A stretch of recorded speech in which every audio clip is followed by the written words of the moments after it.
वंदे मातरम दोस्तों, आप सभी का हमारे YouTube चैनल पे स्वागत है। दोस्तों फिर से हाजिर हूँ एक नई वीडियो के साथ। लेकिन आज की वीडियो के टाइटल को बताऊं उससे पहले आपको एक छोटी सी इन्फॉर्मेशन देना चाहूंगा। दोस्तों मैंने अपने चैनल पे गिवे रखा है, अगर आपको उस गिवे का विनर बनना है तो बस आपको इस चैनल को सब्सक्राइब करना होगा। चलिए बढ़ते हैं आज की वीडियो की ओर। तो आज की हमारी वीडियो का टाइटल है personal secrets of Bill Gates unheard stories. दोस्तों ये वीडियो है विवेक बिंद्रा सर की। तो चलिए भैया सामान न लेते हुए आइए वीडियो को शुरू करते हैं। बाकी बातें हम वीडियो के एंड में करेंगे।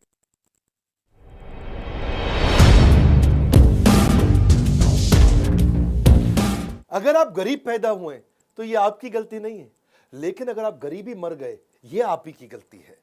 बिल गेट्स की कहावत कौन है? ये बिल गेट्स आज दुनिया में कुछ भी खरीद सकते हैं। बिल गेट्स कोई द्वीप टापू तो छोड़ो, पूरा देश खरीदने का सामर्थ्य रखते हैं। बिल गेट्स एक ऐसे व्यक्ति जिनकी पूरी की पूरी धन संपत्ति बांट दी जाए तो पृथ्वी पर हर इंसान के हिस्से कई हजारों रुपए आ जाएंगे। नमस्कार, मैं Vivek Bindra, founder and CEO बड़ा बिजनेस.com। बिल गेट्स की कई गर्लफ्रेंड्स ने उनको छोड़ दिया, उनकी हर गर्लफ्रेंड उनको छोड़ के जाती थी। क्यों? आज उनकी कई कहानियों की बात करेंगे, कैसे वो बने। Ajit Doval, Tendulkar, Steve jobs, Warren Buffett, Singapore, Marwari, public speaking, habits of billionaires. आपने मेरे कई वीडियोस देखे, बड़े सराहे ये पिछले वीडियोस हमने डाले, हर वीडियो मिलियंस में गए हैं। आने वाले समय में सुंदर पिचाई, मुकेश अंबानी। क्या हुआ मुकेश अंबानी के जीवन में, कैसे वो आगे निकले अनिल अंबानी के मुकाबले। Textile industry, furniture industry, America आगे कैसे बढ़ा, वेनेजुएला क्यों डूब गया, और सिखों की कम्युनिटी भी बड़ी जबरदस्त कम्युनिटी है। अगर इस चैनल का एक भी वीडियो आपने छोड़ दिया, समझ लेना बौद्धिक विकास से नाता तोड़ लिया। एक के बाद एक पावरफुल वीडियोस दे रहा हूं। बिल गेट दुनिया के उन 3 लोगों में जिनका पर्सनल नेटवर्थ $100 बिलियन से ज्यादा है,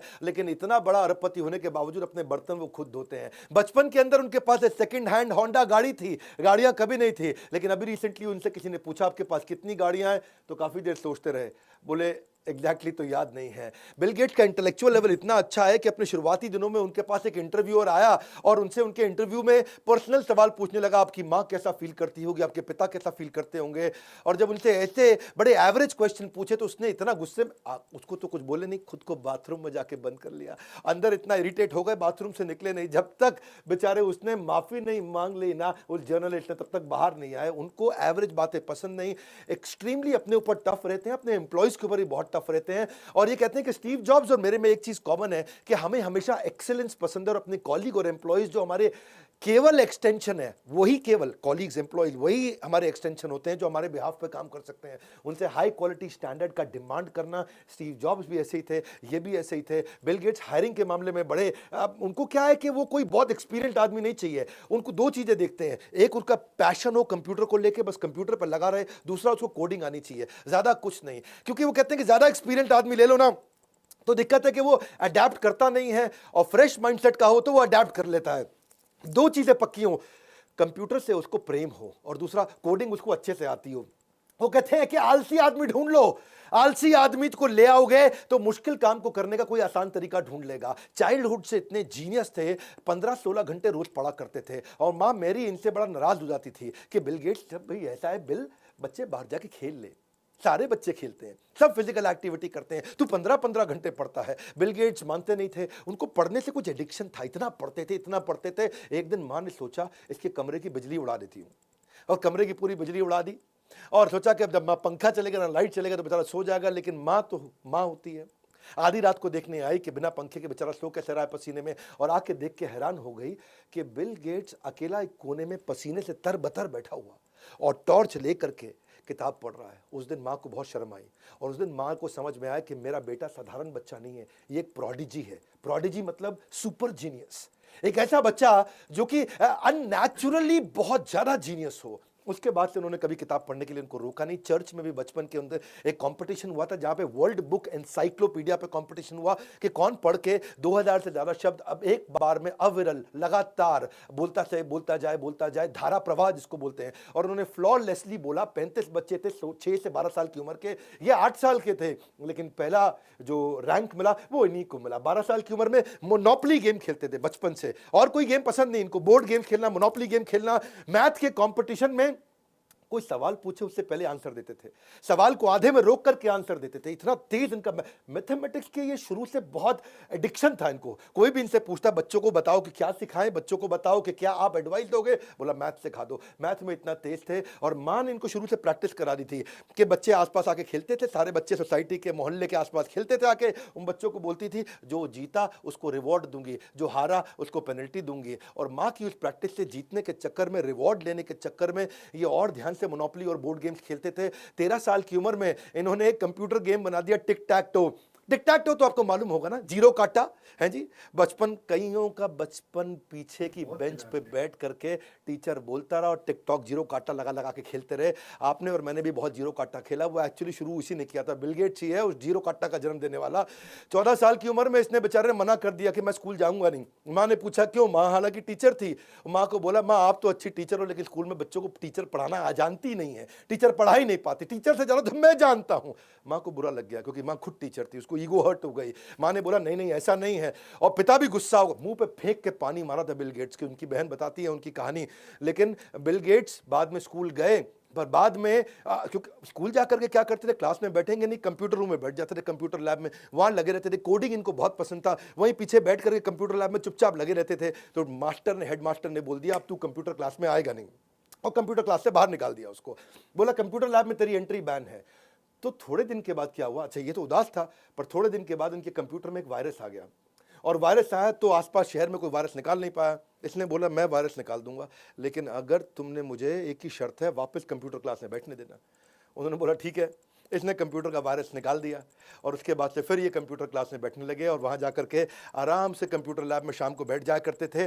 स्कूल इनकी कैपेबिलिटी समझ गया था कि कोडिंग में बहुत मास्टर है, चीज़ों को ऑटोमेट कर सकते हैं। तो उनको 14 साल की उम्र में बोल दिया कि हमारे स्कूल का टाइम टेबल अगर ऑटोमेट करके दिखाओ तो मज़ा आ जाए। उन्होंने पूरे स्कूल का, क्लासरूम का, टीचर का कॉम्प्लिकेटेड शेड्यूल, कौन से घंटे में कौन सा बच्चा किस समय कहाँ पढ़ेगा, कौन सा टीचर रेस्ट करेगा, कौन सा टीचर क्लास देगा, कब स्टूडेंट का गेम्स पीरियड होगा, इन्होंने बड़ा अच्छे से पूरा ऑटोमेट कर दिया पूरे स्कूल को 14 साल की उम्र में, सारे टाइम टेबल, सारे शेड्यूल को।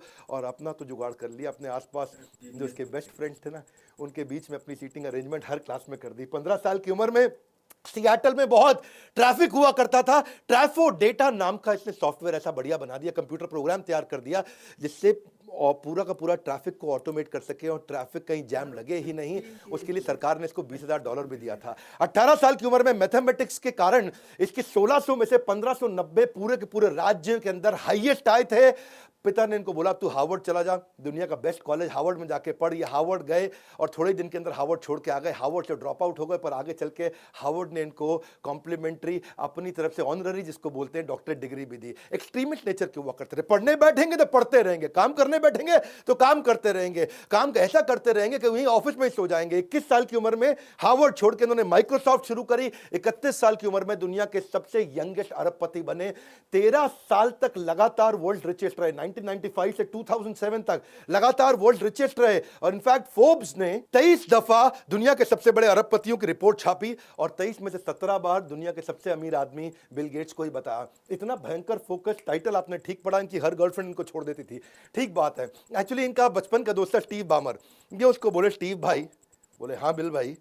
यार स्टीव भाई जिंदगी में सब कुछ है, अच्छी कंपनी बना ली, माइक्रोसॉफ्ट बना ली, इतने बड़े अरबपति बन गए, अच्छा लग रहा है सब कुछ, लेकिन यार मेरी कोई सोशल लाइफ नहीं है। तो स्टीव भाई बोले चिंता मत कर, तो एक काम कर, आज तैयार व्यार हो गया, तेरे को मैं नाइट क्लब में लेके चलता हूँ और वहाँ जाके पार्टी करेंगे। क्या करेंगे? पार्टी करेंगे। हाँ, तो बिल गेट्स भी तैयार होगा और ठीक है जी पार्टी करेंगे, हैं जी। और बोला मैं तुझे एक सुंदर देवी जी से मिलवाऊंगा, उसके साथ डेट पे जा, थोड़ा वाइन एंड डाइन कर, तेरे को अच्छा लगेगा। इसने कहा बिल्कुल ठीक है जी।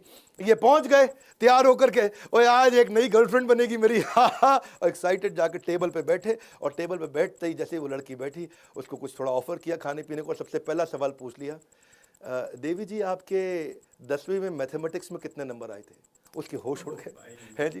ये कोई डेट पे ऐसा सवाल पूछता है लड़की से आके, तेरे मैथ में कितने नंबर आए थे? वो जाके स्टीव बामर को शिकायत लगा दी, ऐसे आदमी के साथ डेट पे भेज दिया, मेरे से मैथ के नंबर पूछ रहा है। बामर ने बुलाया, यार बिल गेट्स क्या करता है जी, लड़की से कोई मैथ के नंबर पूछता है? और लड़कियों से मैथ के नंबर नहीं पूछते, उनके मैथ में नंबर ज्यादातर अच्छे नहीं होते हैं। कहता ओहो सॉरी यार, आगे से ध्यान रखूंगा, चल कोई नहीं, मैं तेरे लिए सेकंड अटेम्प्ट करता हूं। एक और देवी जी जानता हूं, उसके साथ डेट पे जा, मजा आएगा तेरे को, और याद रखियो आज मैथ के नंबर मत पूछियो। कह ठीक है जी हाँ। और टाई लगा के रात को रेडी होके फिर क्लब पहुंच गया। अब वो देवी जी आई और पहले ही सोच के गया था कि इससे इसके मैथ के नंबर नहीं पूछूंगा, और इसने जाकर उसको बोला और मैं तुम्हारे मैथ के नंबर नहीं पूछूंगा, ऐसा करते हैं मैं 10 सवाल देता हूं, हम दोनों बैठ के सॉल्व करते हैं, जो पहले सॉल्व कर गया वो जीत गया। वो बड़ा इरिटेट हो गई, ये क्या आदमी है, डेट पे आके मैथ के सवाल सॉल्व करने को बोल रहा है। तो वो उसने फिर जाके स्टीव बामर को शिकायत लगा दी, दूसरी लड़की ने भी। बामर बोला यार बिल गेट्स तेरा दिमाग खराब है जी, मैथ के सवाल सॉल्व कर रहा है, वहां जाके उसके साथ कंपटीशन लगा रहा है। कंपटीशन नहीं लगाते यार, कोलैबोरेशन करते हैं। तो उसको समझ आई, अच्छा यार बड़ी गलती कर दी, कंपटीशन नहीं करना था, कोलैबोरेशन करना था। ये बोला एक मौका और दे दे, तीसरी बार फिर पहुंच गया बिल गेट्स। अब पहुंच के अब तीसरी बार कोई नई देवी जी आई, उनको बोला ना तुम्हारे मैथ के नंबर पूछूंगा, ना तुम्हारे साथ कंपटीशन करूंगा सवाल सॉल्व करने में, तुम बस खाली ये बता दो तुम्हारे कौन कौन से सवाल गलत रह गए थे, वो सारे मैं खुद ही सॉल्व करके दिखा देता हूं जी, हमारा कोई कंपटीशन नहीं है। तीसरी वाली भी भाग गई और उसके बाद स्टीव बामर ने भी मत्था पीट लिया, यार क्या आदमी है तू, मैथ जिंदगी भर छोड़ेगा ही नहीं। ये थे बिल गेट्स, और फाइनली उन्होंने बोल दिया कि भाई ऐसे मुझे कोई गर्लफ्रेंड नहीं मिलेगी, ना मेरा ऐसे किसी के साथ चलेगा। और ये तब तक चला जब तक उनको मेलिंडा नहीं मिल गई। उनकी अपनी कंपनी में मेलिंडा काम करती थी, जिनके साथ उनका जीवन आगे बढ़ा। लेकिन वैसे अभी तक तो केवल उनकी गर्लफ्रेंड ही उनको छोड़ के जाती थी, पर अभी न्यूज में पता चला है कि मेलिंडा भी उनको 27 साल के बाद छोड़ के चली गई, डिवोर्स हो रहा है इनका। ये सुन के बहुत दुख हुआ मुझको, क्योंकि दोनों में काफी प्रेम था और दोनों ने एक साथ मिलकर विश्व की बहुत सेवा भी की है। तीसरी सुंदर कहानी, ये अभी उतने अमीर नहीं हुए थे और एक एयरपोर्ट में जब ये अखबार वेंडर को बोले कि भाई मुझे जरा अखबार खरीदना है, उसने कहा ले लो अखबार। इसके पास $100 का नोट था और खुले नहीं थे। अब अखबार वाले के पास भी चिल्लड़ नहीं, भाई $100 वहाँ बड़ा होता है, हमारे देश के 100 रुपये जैसा नहीं होता भाई, वहाँ सबसे बड़ा नोट $100 ही होता है। तो उसने कहा कोई बात नहीं रख लो, हाँ अगली बार पैसे दे देना। अगली बार ये 3 महीने के बाद उस एयरपोर्ट पे गए, उन्होंने फिर अखबार लिया, उस दिन फिर चेंज नहीं दे पाए और बड़े परेशान हो गए, यार मैं इसको 2 बार चेंज नहीं दे पाया। आगे चल के बिल गेट्स जब अरबपति बन गए, बहुत बड़े अरबपति बन गए, तो उनको याद आई उस अखबार वाले की, और वो ढूंढते ढांढते उसी एयरपोर्ट पे खोज निकाला उस आदमी को और बोला सुनो मैंने तुमसे 2 बार अखबार लिया था, तुम्हें पैसे नहीं दे पाया। उसने कहा हाँ ठीक बात है। बोले अब मैं दुनिया का सबसे बड़ा अरबपति हूँ, मांगो तुम मुझसे क्या मांगना चाहते हो। अखबार वाले ने बोल दिया मैंने तुम्हारी तब मदद करी थी जब मैं गरीब था और तुम्हारे पास भी पैसे नहीं थे, लेकिन तुम मेरी अब मदद करने आए हो जब तुम इतने अमीर बन चुके हो, इसलिए मेरी मदद तुम्हारी मदद से ज़्यादा बड़ी है, मुझे तुमसे कुछ नहीं चाहिए। और खुददारीपन के चलते उस वेंडर ने बिल गेट्स से कुछ पैसा नहीं लिया। तो आगे चल के कुछ दिनों के बाद, हालांकि बिल गेट्स बड़े चिंतित हुए इस बात को सुन के, वो कुछ कर नहीं पाया उस वेंडर के लिए। किसी ने उनसे पूछ लिया बिल गेट्स आप सबसे अमीर आदमी हैं, क्या आपसे भी ज़्यादा अमीर कोई है? हाँ वो अखबार का वेंडर मुझसे ज़्यादा अमीर है, क्योंकि आज भी उसके 2 अखबारों के कर्ज तले में दबा हुआ हूँ। काइंडनेस और जेंटलनेस क्लेवरनेस से पहले आती है। अगली कहानी मैं बताऊंगा। पढ़ने का इतना एडिक्शन था, एक दिन फ्लाइट में बैठे, और जब फ्लाइट में बैठे तो देखो जो अच्छी सीट्स होती है ना वो आइल सीट होती है, यानी कि बाहर वाली, क्योंकि उसमें स्पेस मिल जाता है, दायां हाथ आप हिला सकते हो। उससे कमज़ोर सीट मानी जाती है विंडो सीट, जहाँ पे बायां हाथ थोड़ा बहुत हिला सकते हो पर दाईं साइड से आप फंस जाते हो। और सबसे बेकार सीट मानी जाती है बीच की सीट, जहाँ दोनों तरफ से फंस जाते हो, और बिल गेट्स को बीच की सीट दे दी गई। और बीच की सीट दे दी और किसी ने रियलाइज़ नहीं किया कि दुनिया के सबसे बड़े अरबपति को अपने इकॉनमी में बीच की सीट दे दी। पायलट को पता चला, वो आया जी पीछे आ करके अपने क्रू के साथ माफ़ी मांगने लगा, ओहो आप तो बिल गेट्स हो जी, हमसे गलती हो गई, आइल सीट कोई भी चूज़ कर लो जी, मैं आपके लिए अरेंज कर देता हूँ। तो बिल गेट्स तब किताब पढ़ रहे थे अपनी। बोले देखो प्लेन टेक ऑफ करने लगा है, मैं किताब खोल चुका हूँ, अब मैं उठ करके अगर अपनी सीट बदलूंगा और जाके अनसेटल होऊंगा तो वो सब करने के चक्कर में मेरे 5 पेज कम हो जाएंगे, और it's only a loss of 5 pages if I change my seat. यहाँ रह करके भी मैंने पढ़ना है और मैं आराम से पढ़ लूंगा, अब तो मैं सेट हो चुका हूँ, मुझे पढ़ने दीजिए। बिल गेट्स का इतना फोकस, लॉस ऑफ 5 पेजेस, ये मेरे लिए बड़ी इंस्पायरिंग स्टोरी थी। वो एक शुरू में नोटोरियस बॉस हुआ करते थे, बाद में नोटवर्दी बिजनेसमैन बने। शुरू के टाइम पे पॉल एलन के साथ जब उन्होंने कंपनी चालू करी तो रात को 12 बजे, क्योंकि वो बड़े एम्प्लॉयज़ पे कठोर थे, रात को 12 बजे, 1 बजे, 2 बजे बड़ी खतरनाक ईमेल्स भेजा करते थे कि तूने दुनिया का सबसे स्टूपिड कोड लिखा है, ऐसा करके डांटने की ईमेल्स लिखा करते थे। लेकिन जब उससे लोग पूछते तुम इतना कठोर क्यों हो, बोला कठोर तो हूँ लेकिन स्टीव जॉब्स जितना कठोर थोड़ी हूँ, वो तो मेरे से भी ज़्यादा गुस्सैल आदमी है। तो शुरुआत के दिनों में बिल गेट्स ये मानते हैं कि शायद मैं उतना एम्प्लॉय फ्रेंडली नहीं था, बड़ा माइक्रो मैनेज किया करता था लोगों को, उनकी अटेंडेंस चेक करता था, ये कौन आया, ये कितने बजे आया, ये कितने बजे निकला, ये 6 बजे का टाइम है, 6 6 बजे निकल गया और ये 6:05 पे निकला और बिल्कुल रुकते नहीं, बड़ा माइक्रो मैनेज करते थे। तो उनके दोस्त स्टीव बामर ने भी आगे चल के बोला, पॉल एलन ने भी बोला, यार ऐसे मत किया कर, क्या कर रहा है, एम्प्लॉयज अच्छा नहीं लगता है, इतने एम्प्लॉय काम करते हैं, आने जाने का टाइम ही चेक करता रहता है। इसने कहा ठीक है यार, ये बड़ा बुरा मान रहे हैं जी, मेलिंडा भी बुरा मान रही है। तो इसने क्या किया, इसने लोगों की सारी नंबर प्लेट याद कर ली गाड़ियों की, और नंबर प्लेट याद करके पार्किंग में जाके चेक करता था किसकी गाड़ी कितने बजे आई। आगे चल के जब इसका केबिन बड़ा हो गया तो अपनी खिड़की भी ऐसी लगा ली जिससे सारी गाड़ियों के नंबर प्लेट याद किया करता था कि कौन टाइम से आया, कौन टाइम से गया, और इसको लगा कि अब तो किसी को पता भी नहीं चलेगा और मैं चेक भी कर लूँगा इस तरह। बाद में चल करके बिल गेट्स को जब रियलाइज़ हुआ तो उसने अपने आप को काफ़ी इंप्रूव भी किया। एक और उन्होंने हमेशा बोला है कि मैं गाली देने की बहुत आदत थी। हाँ, वो एक एफ वर्ड होता है ना गाली का, FU-K ऐसा करके एक वर्ड आता है जो गाली देते हैं लोग काफ़ी। मैं हमेशा प्रार्थना करता हूँ कि हमें देश का चरित्र निर्माण करना इस चैनल पे, तो हम कोशिश करते हैं कि हम अच्छी बातें बताएं, पर बिल गेट्स मानते थे कि उनके अंदर ये कमी थी। वो हर स्पीच के अंदर, हर मीटिंग के अंदर F word, FU, F this, F that बहुत बोला करते थे। तो उन्होंने बाद में अपना एक सेक्रेटरी बिठा लिया कि तू गिना कर भाई कितनी बार गाली दी है, मैंने इसको कम करा दूं। वो सेक्रेटरी ने गिन के बताना शुरू किया, सबसे लोएस्ट नंबर ऑफ गाली इसने मीटिंग में 4 बार दी थी, वो इसका लोएस्ट था। लेकिन इनकी ज़िंदगी तब बदली जब मेलिंडा इनकी लाइफ में आ गई, जिसने उनको हायर पर्पस, हायर कॉज और जीवन के अंदर एक नाइसनेस, एक कैरेक्टर को बिल्ड करके दिखाया। और ये मेलिंडा के चलते ही आगे चल के NGO भी बनाई है। टाइम को वैसे बहुत वैल्यू करते हैं, शुरू से टाइम को बहुत वैल्यू करते हैं कि no matter how much money you have, you can't buy more time. No, आप ज़्यादा टाइम तो खरीद ही नहीं सकते, पैसा कितना भी हो आप टाइम नहीं खरीद सकते। सी बेसिकली ये कहते हैं कि मैं हर एक से मीटिंग नहीं करूंगा, मैं ज्यादा लंबी मीटिंग नहीं करूंगा, मैं बहुत शॉर्ट मीटिंग करूंगा, बहुत क्विक मीटिंग करूंगा, लेंदी डिस्कशन मैं पसंद नहीं करता। इतना प्रेम करते अपने काम से कि वहीं ऑफिस के अंदर सो जाते। इन्होंने जिंदगी के अंदर केवल 5 छुट्टियां ली। 33 साल इन्होंने माइक्रोसॉफ्ट को चलाया, 33 साल ये माइक्रोसॉफ्ट के CEO थे, पर छुट्टी 5 बार ली। पहली छुट्टी इन्होंने 1 जनवरी 1994 को मेलिंडा से शादी के टाइम पे ली। दूसरी छुट्टी इन्होंने 10 जून 1994 को ली, उस दिन ये बहुत दुखी थे, इनकी मां का देहांत हो गया। तीसरी इन्होंने 26 अप्रैल 1996 को ली जब इनकी बेटी का जन्म हुआ। उसके बाद चौथी छुट्टी 1999 में जब बेटे का जन्म हुआ, और पांचवी जब दोबारा बेटी का जन्म हुआ 2002 में। बिल गेट्स जिंदगी भर इकॉनमी में फ्लाई करते रहे। ये तब तक इकॉनमी में फ्लाई करते रहे जब तक इनका प्राइवेट जेट नहीं आया। ये बोलते थे कि भाई टाइम तो उतना ही लगता है, बिजनेस में बैठूं, इकॉनमी में बैठूं, उतरने का टाइम तो सेम ही है। और अगर मैं बहुत लंबा या बहुत मोटा होता तो बिजनेस क्लास में जाता, नहीं तो मेरे चक्कर में बाकी लोग भी बिजनेस क्लास मांगेंगे। हमारे यहाँ कंपनी की सबकी पॉलिसी है, सब इकॉनमी में जाएंगे। तो पैसा बचाने के बहुत बहुत ध्यान रखते थे, रुपया पाई बचा के चला करते थे। इन्होंने हमेशा माना है कि मैं 10 में से 9 डिसीजन ठीक लेता हूं, 1 गलती कर देता हूं, पर मुझे कोई दिक्कत नहीं है, वो 9 के कारण मेरी प्रोग्रेस बहुत हो जाती है। तो risk of taking wrong decision is preferable to a terror of indecision. हाँ, इनडिसीजन मतलब डिसीजन ना लेना बहुत खतरनाक है, और हर बैड डिसीजन के अगेंस्ट ये डजन्स ऑफ गुड डिसीजन जरूर लिया करते थे।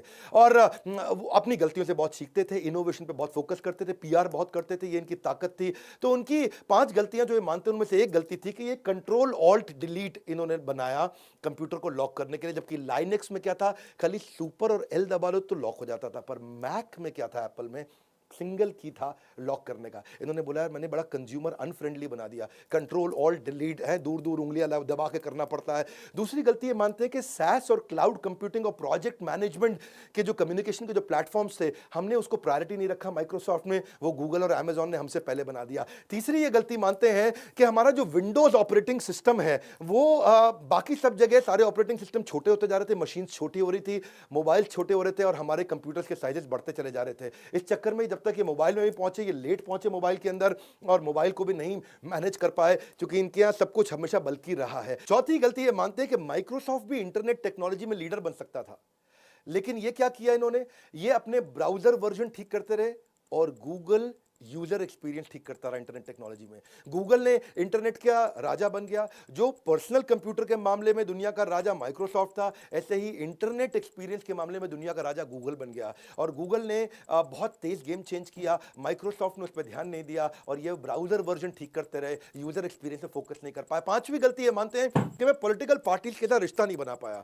यूएस के अंदर पॉलिटिकल पार्टीज के साथ लॉबिंग नहीं कर पाने के कारण इनके ऊपर बहुत नाम खराब हुए। ये कहते थे अपने लिए, कंपनी के लिए, पॉलिटिक्स अपनी तरफ है, माइक्रोसॉफ्ट को अकेला छोड़ दो, हम माइक्रोसॉफ्ट हैं, हम अकेले चलेंगे, हमें किसी की जरूरत नहीं। और वहीं ये हुआ कि स्टीव जॉब्स की कंपनी अच्छे पॉलिटिकल रिलेशंस बना के रखती थी और इनके ऊपर मोनोपोली का आरोप भी लगने लगा और मोनोपोली के आरोप के चलते यूएस फेडरल गवर्नमेंट के साथ इनके झगड़े बढ़े और इनको आगे चल के बहुत फाइन भी देने पड़े। बहरहाल बिल गेट्स अपनी गलतियों को मानते रहे हैं और सीखते रहे, तेजी से आगे बढ़े हैं और ऐसा समय आया कि बड़ा अल्ट्रा लग्जूरियस मकान इन्होंने बनाया। इनके मकान की बहुत चर्चा होती है। वो कहते हैं, मैंने बताया ना आपको, if you are born poor it's not your mistake but if you die poor it's certainly your mistake. अगर तू गरीब पैदा हुआ तेरी गलती नहीं है, तू गरीब मरा, सुन मेरी बात, ये केवल तेरी गलती है। इन्होंने दुनिया के सबसे सेफेस्ट घरों में घर बनाया। आप जानते हैं बकिंगम पैलेस, व्हाइट हाउस और किम जोंग यू, इन तीनों के मकान के बाद जो चौथा सबसे सेफ मकान है दुनिया का, वो बिल गेट्स का है। बिल गेट्स ने तो ऐसे मकान बनाया कि अपने लिए तो बड़ी जमीन ली, आजू बाजू के सारे मकान भी खरीद लिए। सेफ्टी के चक्कर में दूर दूर तक जितने मकान थे वो सारे खरीद लिए कि बोले मैं इसको इतना सेफ बनाऊंगा। $14.5 मिलियन की बाजू की प्रॉपर्टी ऐसे ही खरीद ली। हजारों लाखों $मिलियन का ये प्रॉपर्टी टैक्स देते हैं। और इन्होंने, इनके मकान में लकड़ी इतनी लगी है कि अगर सारी लकड़ी बेच दें तो कम से कम $150 मिलियन तो उनको लकड़ी बेचने का मिल जाएगा। अपने सारे विजिटर जो भी इनके मकान में आते हैं उसके साथ में एक माइक्रो चिप डाल देते हैं। वो माइक्रो चिप से ट्रैक कर सकते हैं अंदर ही अंदर कि वो मेरे मकान में घुस के कहाँ जा रहा है, उसकी सारी मूवमेंट को ट्रैक कर सकते हैं। Flood proof, cyclone proof, earthquake proof, heat proof, cold proof, हर चीज़ का प्रूफ। ज़बरदस्त मकान उन्होंने बनाया। इनके घर के अंदर इलेक्ट्रीशियन, प्लम्बर, कारपेंटर, तरह तरह के chef, gardener, house keeping, security guard, CCTV camera operator, इनके doctor, physiotherapist, fitness trainer, dietitian, general practitioning जो डॉक्टर्स होते हैं, वो सब मिला के लगभग 1200 एम्प्लॉई है इनके मकान के अंदर है जी। आज तक मुकेश अंबानी के बारे में जानते थे, उनके मकान के बारे में 2-4 लाइन और बताऊं। पेड़ों को पानी देने के लिए सब कुछ ऑटोमेट कर दिया है। इलेक्ट्रॉनिकली सारे पेड़ों को मॉनिटर किया जाता है। जो भी सूख गया उसको पानी अपने आप मिल जाता है। अंदर चॉकलेट और आइसक्रीम के लिए तो अलग ही कमरे बना दिए हैं। हर कमरे के साथ में किचन जरूर रखते हैं। इनको ना गर्म खाने का शौक है और मकान इतना बड़ा है कि अगर एक किचन से दूर के कमरे में अगर खाना लेके जाना ठंडा हो जाता है। और गर्म खाने के शौकीन होने के चलते आज जिस कमरे में बैठा हूं उसी के किचन से मेरा खाना बन के आएगा। हाईटेक सेंसर सिस्टम पूरा बना दिया है सर्दी गर्मी को मैनेज करने के लिए। प्राइवेट बीच अपने घर के साथ बना लिया जिसकी रेत को कैरेबियन आइलैंड से हर साल इंपोर्ट करके रेत भी बाहर से लेकर के आते हैं। और सारी जितनी हैंगिंग पेंटिंग्स हैं, अगर किसी से बोर हो जाएं तो पेंटिंग्स चेंज हो जाती हैं अपने आप ऑटोमेटिकली। जिस तरीके का मूड हो वैसी सारी पेंटिंग्स लग जाती हैं। उसके लिए तो उन्होंने $1.5 मिलियन अलग से उसी पे खर्च कर दिया। प्राइवेट थिएटर बना रखा है, उसके अंदर पॉपकॉर्न वेंडिंग मशीन भी लाओ भाई पॉपकॉर्न, ओए आराम से आओ भाई मिलिंडा मूवी देखेंगे है जी। हाँ ये बात सिंगम नहीं चलती बॉलीवुड की। और उसके अलावा कार्बन एमिशन के चक्कर में एक बार किसी ने पूछ लिया इनसे कि तुम तो प्राइवेट जहाज पे घूमते हो, कार्बन की बात करते हो, से कितना तुम तेल तुम फूकते हो प्राइवेट जहाज में, कितना कार्बन एमिशन हो रहा है। तो उसने बताया कि मैं साल का $7 मिलियन यानी कि 50 करोड़ रुपए यानी कि 3 गुना ज़्यादा खर्च करता हूं, इसलिए कि मेरे तेल से कार्बन एमिशन ना हो, मैं महंगा वाला तेल इस्तेमाल करता हूं। बिल गेट्स तो बिल गेट्स हैं, फिलैंथ्रोपी के मामले में, समाज सेवा के मामले में बहुत आगे निकल गए, एक्चुअली सिग्निफिकेंट डिफरेंस क्रिएट किया। बिल गेट्स के बारे में कोविड के टाइम पे कभी कभार कुछ इनके ऊपर दोषारोपण भी होता रहा, पर एक बात सच है कि बिल गेट्स और मेलिंडा गेट्स फाउंडेशन दुनिया के सबसे बड़े चैरिटी फंड्स में से है और प्राइवेट फाउंडेशन में वर्ल्ड के सबसे बड़ों में से हैं। 2000 में इन्होंने बनाया था। $1 बिलियन हर साल खर्च कर देते हैं गरीबी पे, भूखमरी पे, बीमारियों पे और एजुकेशन पे। माइक्रोसॉफ्ट जो है ये हर साल एक बिड भी लॉन्च करता है कि कौन इस फाउंडेशन को सबसे ज्यादा दान देगा। जो सबसे ज्यादा दान देगा उसको बिल गेट्स अपना घर घुमा के दिखाएंगे हैं जी, उसको घर में लेके जाएंगे, घुमाएंगे। आपको भी बिल गेट्स के घर जाना है तो उनको दान दे देना जा सकते हो। वैसे अच्छा इस समय कोविड के टाइम पे यही दान देना चाहिए। मैं भी कंटिन्यूसली प्रयास करता हूँ, कोशिश करता हूँ अपने दान के बारे में बात ना करूँ, लेकिन लगातार प्रयास करता हूँ। अपने दोस्त वॉरेन बफे को भी साथ ले लिया, भाई तू भी 90% दान देगा, मैं भी 90% सारा पैसा दान दे दूंगा। अपने बच्चों को केवल $10 मिलियन दे रहे हैं, अपनी टोटल वेल्थ का केवल फ्रैक्शन है। आप जानते हैं बिल गेट्स का नेटवर्थ $129 बिलियन। $129 बिलियन मतलब समझो 10 लाख करोड़ रुपया। ऐसा समझो बच्चों को कितना दिया, 10 लाख करोड़ है, 10 लाख करोड़ का 10% 1 लाख करोड़ बच्चों को दे सकते थे, नहीं दिया। 10 लाख करोड़ में से 1 लाख करोड़ नहीं दिया, कोई नहीं। 10,000 करोड़ दे देते, नहीं दिया। 1,000 करोड़ दे देते, नहीं दिया। 100 करोड़ दे देते, नहीं दिया। हर बच्चे को उन्होंने केवल 70 करोड़ रुपए दिया। उन्होंने कहा बच्चों को ज़्यादा पैसा देने की जरूरत नहीं है। 10 लाख करोड़ की नेटवर्थ में बच्चों को केवल 70 करोड़ दिया, बाकी पूरा पैसा दान में दे रहे हैं। बिल मेलिंडा गेट्स फाउंडेशन इन्होंने तब शुरू किया था जब इन्हें पता चला कि अफ्रीका के अंदर दस्त और उल्टी से बच्चे मर जाते हैं। डायरिया बोलते हैं उसको, शायद हैजा भी बोलते होंगे, कि लूज मोशन से बच्चे मर सकते हैं। इन्होंने अमेरिका में सुना नहीं था है बात ये। एक्चुअली इनके लिए ये अनयूजुअल था। जैसे कोई आपको बोले संडे के बाद ट्यूसडे आ गया, आप कहोगे अरे पागल है क्या, संडे के बाद मंडे आता है, ट्यूसडे नहीं आता। ऐसे ही जैसे इनको पता चला कि दस्त उल्टी के कारण कोई बच्चा मर गया, तो उनको लगा यार अमेरिका में कभी ऐसा नहीं हुआ आज तक, हम आज इतनी उम्र हो गई हमारी और आज तक हमने कभी सुना नहीं। तो इसलिए तब इन्होंने डिसाइड किया कि बिल मेलिंडा गेट्स फाउंडेशन की मदद से अफ्रीका में, इंडिया में, थर्ड वर्ल्ड कंट्रीज में जाके हम काफ़ी काम करेंगे। और फिर ऐसा ही हुआ, ये यहाँ पे आए, इन्होंने HIV के ऊपर भी इंडिया में काफ़ी काम किया। 6 लाख नए इन्फेक्शन HIV के होने से बचा लिए और पोलियो को ख़त्म किया। 23 लाख वॉलंटियर उन्होंने बनाए, जिससे 17 करोड़ बच्चों को पोलियो की दवाई दी। और 2014 में खुशखबरी ये कि WHO ने अनाउंस किया कि इंडिया कंप्लीटली पोलियो फ्री हो चुका है। एक्चुअली इन्होंने बिहार और उत्तर प्रदेश पे फोकस किया, क्योंकि 30 करोड़ की पॉपुलेशन वहीं थी, और बिहार और उत्तर प्रदेश से शुरू करता हूँ। ये विजनरी रिस्क टेकर भी रहे हैं, इन जिंदगी में बड़े बड़े रिस्क भी लिए हैं इन्होंने। माइक्रोसॉफ्ट अपने कॉम्पिटिशन को इसीलिए खत्म कर सका क्योंकि रिस्क लेकर के they always used to think ahead of time. इनकी एक कहावत है, वो क्या है, अगर आप आगे रहना चाहते हो तो आगे की सोचो। अंग्रेजी में क्या बोलते हैं, if you want to get ahead in business think ahead. बड़ा ये मेरे लिए पर्सनल इंस्पिरेशन है, ये कहावत मुझको बहुत पसंद है। अगर आगे रहना चाहते हो तो आगे की सोचो। हमने भी ये बड़ा बिजनेस में प्रयास किया, इसलिए हम भी कैटेगरी क्रिएटर हैं। बहरहाल ये कहते हैं कि मैं $1 मिलियन या $100 मिलियन मैं कितना भी इन्वेस्ट करूंगा, डेटा बहुत एनालाइज करता हूं, मुझको डेटा एनालाइज करना बहुत पसंद है। तो डेटा एनालाइज करके ही रिस्क लेते हैं। और ये क्या कहते हैं, मैं इनके 5 रिस्क बताता हूं जिंदगी के सबसे बड़े। ये कहते हैं कि sometimes to do big you have to take big risk also. पर इनके कैलकुलेटेड रिस्क, पहला रिस्क इन्होंने लिया जब इन्होंने हार्वर्ड को छोड़ दिया, और हार्वर्ड ने आगे चल के इनको ऑनररी डॉक्टरेट भी दिया। दूसरा रिस्क इन्होंने लिया 1980 में जब इनकी IBM के साथ डील हुई। इन्होंने अपना ऑपरेटिंग सिस्टम बना दिया था माइक्रोसॉफ्ट का, और IBM ने बोला भाई बिल्लू भैया तुम्हारा ऑपरेटिंग सिस्टम बहुत बढ़िया, हमको दे दो। बोले दे देंगे। बोला कितना पैसा। तो ये सब बड़े खुश हुए, स्टीव बामर, इनके साथ के सब लोग बहुत खुश हुए कि भाई सॉफ्टवेयर IBM ले जाएगा, अपने कंप्यूटर में डालेगा और हमको बहुत पैसा मिल जाएगा। बोले नहीं नहीं नहीं नहीं, हर कंप्यूटर का अलग पैसा लूंगा। सुनिए मेरी बात, एक साथ पैसा नहीं चाहिए। हर कंप्यूटर पे जब जब तुम अपने IBM के अंदर मेरा सॉफ्टवेयर यूज करोगे, मुझको रॉयल्टी फीस चाहिए, और तुमको ही नहीं बाकी सबको भी बेचूंगा आगे चल के। और इस रॉयल्टी के चलते इन्होंने जिसने मशीन बनाई, जिसने कंप्यूटर बेचा, उसके अंदर सॉफ्टवेयर इनका, और इनको रॉयल्टी फी मिलती रही। वो रिस्क था। IBM हो सकता है इनको डील को मना कर सकता था, इनके सारे पार्टनर दोस्तों ने बोला था, एम्प्लॉयज ने बोला था अरे एक बार में पैसा ले लेना, मजे मारेंगे जिंदगी में।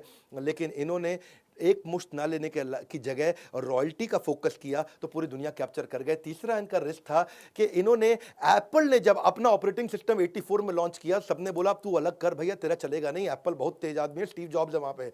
लेकिन इन्होंने उसके साथ ही अपना भी ऑपरेटिंग सिस्टम लॉन्च कर दिया, और इनका ऑपरेटिंग सिस्टम ओपन मॉडल पे काम करता था, जबकि एप्पल केवल एप्पल की मशीन्स पे चलता था, और इसके कारण इनको सफलता मिली, और ये पर्सनल कंप्यूटर में 90% मार्केट लेगा। चौथा रिस्क इन्होंने, जब 2008 में माइक्रोसॉफ्ट को छोड़ करके स्टीव बामर के हाथ में कंपनी पकड़ा करके इन्होंने मेलिंडा गेट्स, जो बिल मेलिंडा गेट फाउंडेशन अपनी NGO चलाने के लिए चले गए थे, वो रिस्क था। लेकिन स्टीव बामर और उसके बाद हमारे इंडिया के सत्या नडेला, माइक्रोसॉफ्ट आज भी अच्छा चल रहा है। 5वां रिस्क इनका था कि जब इन्होंने $5.5 बिलियन पोलियो के लिए खर्च किए थे, उसमें काफी पैसा इंडिया में इन्होंने लगाया था। $5.5 बिलियन, आप भी समझ सकते हैं मेरी बात को। लगभग 35-40 हजार करोड़ रुपया इन्होंने पोलियो को खत्म करने लगाया, जिसमें बड़ा रिस्क भी था, कोई गारंटी नहीं थी। लेकिन केवल वो लोग बहुत दूर तक जाते हैं जो लगातार सीखते हैं। ये अपने डेटा को एनालाइज करके लगातार सीखते भी रहे, सीखने की आदत इनकी जबरदस्त। 5 से 7 किताबें ये हर टॉपिक पर जब बोलना पड़े तो पढ़ लेते हैं। 50 से 100 किताबें हर साल पढ़ लेते हैं। जब बच्चे इनके साथ हॉस्टल में डॉर्मेट्री के अंदर प्लेबॉय पढ़ा करते थे, तो उस समय ये फॉर्च्यून मैगजीन पढ़ते थे कि दुनिया के सबसे बड़े अरबपति कौन है। एक्चुअली टी बामर से कॉलेज में इनकी दोस्ती भी, फॉर्च्यून मैगजीन इनको जब पढ़ते हुए देखा ना, तभी उनकी दोस्ती भी हो गई थी। और ये थिंक ब्रेक भी लेते हैं, हर साल 1 हफ्ते की थिंक ब्रेक लेते हैं, और उस 1 हफ्ते में केवल किताबें पढ़ते हैं और कुछ नहीं पढ़ते, कुछ नहीं करते हैं। सीखने वाला व्यक्ति जीतता है, ये बात समझ लीजिए। दुनिया का हर लीडर एक बहुत जबरदस्त रीडर है, बहुत जबरदस्त लर्नर है। हमने इसको IBC के अंदर इनको घोट करके डाला है। IBC के ऊपर अगर आप चाहते हैं कि IBC मॉडल क्या है, इसके ऊपर वीडियो भी बनाऊंगा। एक IBC मतलब, अगर जिंदगी में कोई भी तुम्हें बिजनेस करना है ना, एवरीथिंग अबाउट एंटरप्रेन्योरशिप की जगह IBC के बारे में पता कर लो। माल को बेचें कैसे, पर्सनालिटी कैसे डेवलप करें, डिजिटल मार्केटिंग कैसे करें, कस्टमर से follow up, lead generation, digital influencer कैसे बने, आपको कैसे एक यूट्यूबर बन सकते हो, speaking skill, presentation skill, digital entrepreneurship, selling skills, आपको closing technique, generating lead. Basically हमने एवरीथिंग अबाउट एंटरप्रेन्योरशिप और सारे कोर्सेज के साथ हैंड होल्डिंग IBC की शुरू करी है। IBC को ना बेसिकली हम रगड़ देते हैं। क्या करते हैं, उसको रगड़ देते हैं। हैं।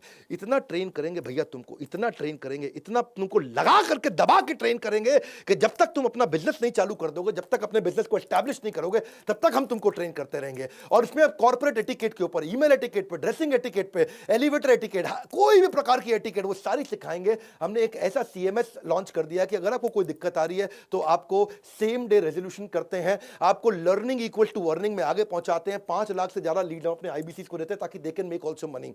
इनफैक्ट अगर किसी के पास आज पैसे नहीं है ना, उसको फाइनेंस भी करा देते हैं, उसको पैसे भी देने की जरूरत नहीं है। अगर आपके पास पैसे नहीं है, आईबीसी के लिए जरूर पता करिएगा। मुझे गर्व है हम आपको फाइनेंस करा रहे हैं, मुझे गर्व है कि आज इस बात पे गर्व है कि हम फंड कर रहे हैं नए भारत के उभरते सपनों को।